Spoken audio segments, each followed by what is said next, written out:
Hey, എപ്പോഴും ചോറും ബിരിയാണിയൊക്കെ സെറ്റാക്കി മടുത്തിട്ട് ഈ വട്ടം ഒന്ന് ഫ്രൈഡ് റൈസും ചിക്കനും ആക്കിയാലോ? വലിയ പണിയൊന്നുമില്ല. നമ്മുടെ കയ്യിലുള്ള വെജിറ്റബിൾസ് എല്ലാം കൂടി അങ്ങോട്ട് സ്ലൈസ് ചെയ്തിടുക. എന്നിട്ടൊരു 3-4 മുട്ട ചിക്കി എടുക്കുക. നമ്മൾ കൊല്ലംകാർ മുട്ട ചിക്കുക എന്നാട്ടോ പറയണേ. നിങ്ങളെന്താ പറയുക? ആ, അത് തന്നെ. അപ്പോൾ എവിടെ നമ്മൾ നിർത്തിയേ?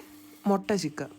എന്നിട്ട് കുരുമുളകും ഉപ്പും ഒക്കെ ഇട്ട് വേവിച്ച് വെച്ച കുറച്ച് ചിക്കൻ പീസ് ഇതിലേക്ക് ഒന്ന് ഇട്ട് മിക്സ് ചെയ്ത് അതിങ്ങനെ പാതി വേവിച്ച റൈസുമായിട്ട് മിക്സ് ചെയ്തെടുക്കണം.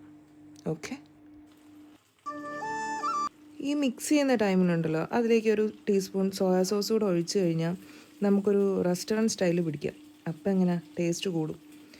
പിന്നെ അങ്ങോട്ട് കഴിക്കുക. പിന്നെ വേറെ കറി ഉണ്ടാക്കാൻ മടിയാണെങ്കിലും സീനില്ല കേട്ടോ. ഈ ഒരൊറ്റ ഐറ്റം മതി. ഈസിയാന്ന്, ട്രൈ ചെയ്തോളി.